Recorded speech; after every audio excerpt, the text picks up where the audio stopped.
Na mtazamaji, na serikali ya kaunti ya Elgeyo Marakwet kwa ushirikiano na shirika la wakulima kwa ushirikiano na shirika la wakulima wa nafaka imetia saini mkataba wa maelewano unaolenga kuboresha usalama wa chakula na lishe katika kaunti hiyo.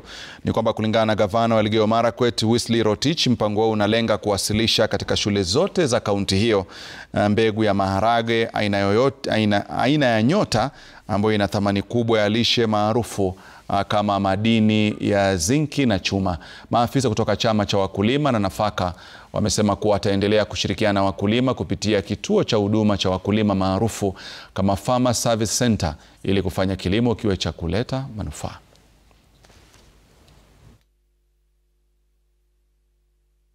We have come here to work with the smallholder farmers so that we can enable them to get information, get technologies which can make them produce not just for consumption, but even for the markets and even to sell and have money in their pockets.